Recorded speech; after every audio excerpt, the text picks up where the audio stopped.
बिस्मिल्लाहिर्रहमानिर्रहीम। अस्सलामु अलैकुम। सैयदना इब्न यसार मुस्लिम रहमतुल्लाह अलैह फरमाते हैं, एक मर्तबा मैं तिजारत की गर्ज से बहरीन की तरफ गया। वहाँ मैंने देखा कि एक घर की तरफ बहुत लोगों का आना जाना है। मैं भी उस तरफ चल दिया। वहाँ जाकर देखा कि एक औरत निहायत अफसुर्दा और गमगीन फटे पुराने कपड़े पहने बैठी है और उसके इर्द गिर्द गुलामों लोंडियों की कसरत है। उसके कई बेटे और बेटियां हैं। तजारत का बहुत सारा साजो सामान उसकी मलकियत में है। खरीदारों का हजूम लगा हुआ है। वो औरत हर तरह की नेमतों के बावजूद निहायत गमगीन थी। ना किसी से बात करती थी, ना ही हंसती। मैं वहाँ से वापस लौट आया और अपने कामों से फारिग होने के बाद दोबारा उस घर की तरफ चल दिया। वहाँ जाकर मैंने उस औरत को सलाम किया। उसने जवाब दिया और कहने लगी कि अगर दोबारा यहाँ आना हो और कोई काम हो तो हमारे पास ज़रूर आना। फिर मैं वापस अपने शहर चला गया। कुछ अरसे बाद मुझे दोबारा किसी काम के लिए उसी औरत के शहर में जाना पड़ा। जब उसके घर गया तो देखा कि अब वहाँ किसी तरह की चहल पहल नहीं, ना तिजारती सामान है, ना खुदाम उन लोंडियाँ नज़र आ रही हैं और ना ही उस औरत के लड़के मौजूद हैं। हर तरफ वीरानी छाई हुई है। मैं बड़ा हैरान हुआ और मैंने दरवाज़ा खटखटाया तो अंदर से किसी के हंसने और बातें करने की आवाज़ें आने लगीं। जब दरवाज़ा खोला गया और मैं अंदर दाखिल हुआ तो देखा कि वही औरत अब निहायत कीमती और खुश रंग लिबास में मलबूस बड़ी खुश व खरम नज़र आ रही थी और उसके साथ सिर्फ एक औरत घर में मौजूद थी। उसके अलावा कोई और ना था। मुझे बड़ा ताज्जुब हुआ और मैंने उस औरत से पूछा कि जब मैं पिछली मर्तबा तुम्हारे पास आया था तो तुम कसीर नेमतों के बावजूद गमगीन और निहायत अफसुर्दा थी, लेकिन अब खादिमों, लौंडियों और दौलत की अदम मौजूदगी में भी बहुत होश और मोतमिन नज़र आ रही हो। इसमें क्या राज है? तो वो औरत कहने लगी, तुम ताज्जुब ना करो। बात दरअसल ये है कि जब पिछली मर्तबा तुम मुझसे मिले तो मेरे पास दुनियावी नेमतों की बहुतात थी। मेरे पास मालो दौलत और औलाद की कसरत थी। इस हालत में मुझे ये खौफ हुआ कि शायद मेरा रब मुझसे नाराज़ है। इस वजह से मुझे मुसीबत और गम नहीं पहुंचता, वरना उसके पसंदीदा बंदे तो आजमाइशों और मुसीबतों में मुब्तला रहते हैं।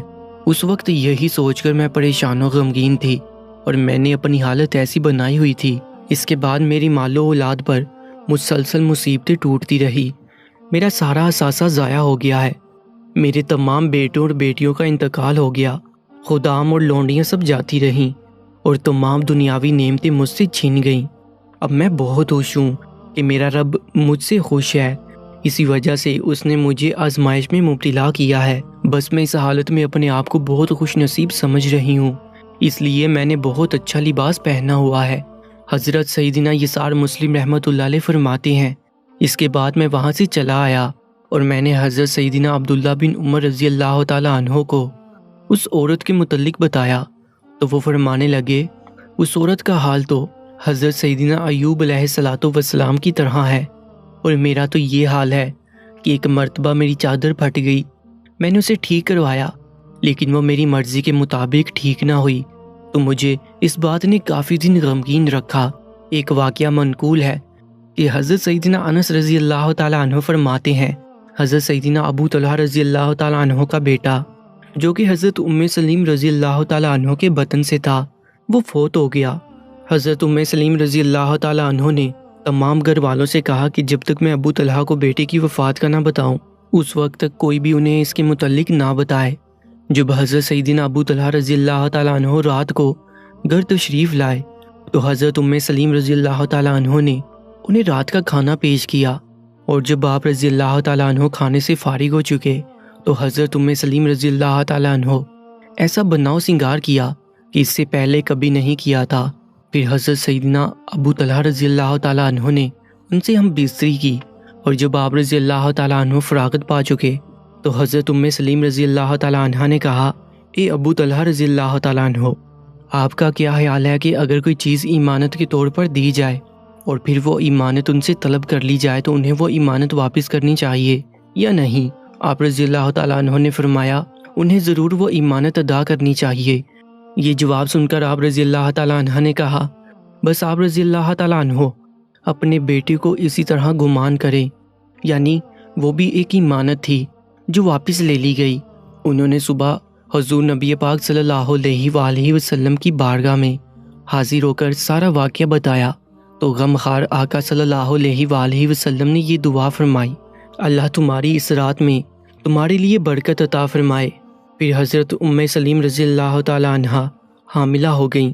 ایک مرتبہ سفر میں حضور صلی اللہ علیہ وآلہ وسلم کے ساتھ حضرت ام سلیم رضی اللہ تعالی عنہ بھی تھی۔ جب حضور صلی اللہ علیہ وآلہ وسلم سفر سے واپس تشریف لائے تو رات کا وقت تھا۔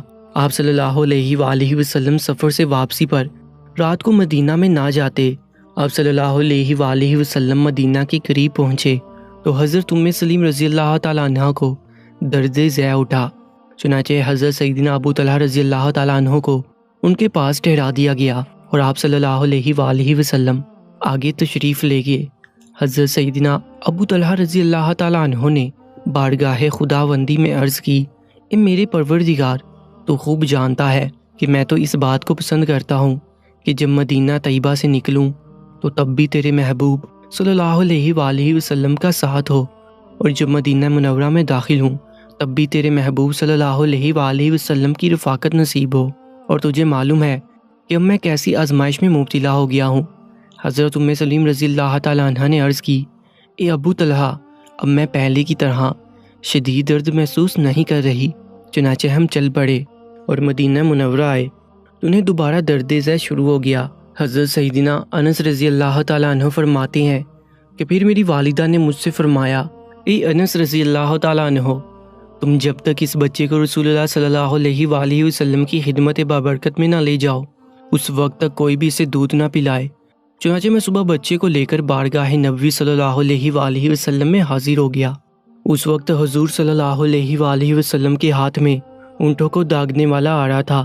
اب صلی اللہ علیہ وآلہ وسلم کی جب نظر عنایت مجھ پر پڑی تو استفسار فرمایا، شاید ام سلیم کے ہاں بیٹے کی ولادت ہوئی ہے؟ میں نے کہا جی ہاں۔ آپ صلی اللہ علیہ وآلہ وسلم نے وہ لوہے کا آرا رکھ دیا۔ میں بچے کو حضور صلی اللہ علیہ وآلہ وسلم کے پاس لے آیا۔ آپ صلی اللہ علیہ وآلہ وسلم نے اسے اپنی آغوش رحمت میں لے لیا اور مدینہ منورہ کی اجوا کھجور منگوائی۔ آپ صلی اللہ علیہ وآلہ وسلم نے اپنے داہنے اقدس میں لے کر چبائی، وہ خوب نرم ہو گئی تو بچے کے منہ میں ڈال دی۔ بچے نے اسے چوسنا شروع کر دیا۔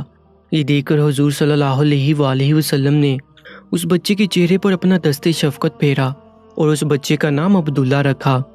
ایک اور واقعہ یوں بیان کیا جاتا ہے کہ حضرت سیدنا ابو جعفر رحمۃ اللہ علیہ فرماتے ہیں، میں نے حضرت سیدنا ابو علی حسین بن خیر ان کو یہ کہتے ہوئے سنا کہ ایک مرتبہ حضرت سیدنا ابو تراب نشبی رحمۃ اللہ حجام کے پاس گئے اور فرمایا، اللہ کی رضا کے لیے میرے سر کے بال موند دو۔ حجام نے کہا بیٹھ جائیں۔ اب بیٹھ گئے اور حجام نے آپ کے بال موندنا شروع کر دیے۔ اسی دوران اس شہر کے حاکم کا وہاں سے گزر ہوا تو اس نے آپ رحمۃ اللہ کو دیکھ کر اپنے خدام سے پوچھا، کیا یہ حضرت سیدنا ابو تراب نقشبی رحمۃ اللہ تو نہیں؟ خدام نے کہا جی ہاں، یہ آپ رحمۃ اللہ ہی ہیں۔ حاکم نے خدام سے کہا، تمہارے پاس اس وقت کتنی رقم موجود ہے؟ ایک خادم نے کہا، حضور میرے پاس اس وقت چمڑے کے ایک تھیلے میں 1000 دینار ہیں۔ حاکم نے کہا، جب آپ رحمۃ اللہ فارغ ہو جائیں تو آپ کو ہماری طرف سے یہ 1000 دینار نذرانہ پیش کرنا اور معذرت کرنا کہ اس وقت ہمارے پاس اتنے ہی موجود تھے، ورنہ کچھ زیادہ نذرانہ پیش کرتے۔ خادم آپ رحمۃ اللہ کے پاس آیا اور عرض گزار ہوا، حضور یہ کچھ رقم حاکم شہر نے آپ رحمۃ اللہ کے لیے بھجوائی ہے، اور انہوں نے آپ رحمۃ اللہ کو سلام عرض کیا ہے اور کہا ہے کہ ہمارے پاس ابھی اس قدر رقم موجود تھی، ورنہ کچھ زیادہ پیش کرتے، یہی حقیر سا نذرانہ قبول فرما لیں۔ آپ رحمۃ اللہ نے یہ سن کر کہا، یہ رقم حجام کو دے دو۔ حجام فوراً بولا، میں اتنی رقم کا کیا کروں گا؟ آپ رحمۃ اللہ نے فرمایا، یہ رقم لے لو۔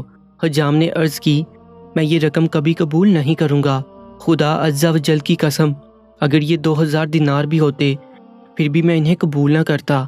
آپ رحمۃ اللہ نے اس خادم سے فرمایا، یہ رقم واپس اپنے حاکم کے پاس لے جاؤ اور اسے کہنا، یہ تو حجام نے بھی قبول نہیں کی، اسے اپنے پاس رکھے اور اپنے ان نامور میں خرچ کرے جو آپ کی ذمہ ہے۔ دعا ہے کہ اللہ پاک ہمیں بھی دنیا سے بے رغبتی اور آخرت کی محبت نصیب فرمائے۔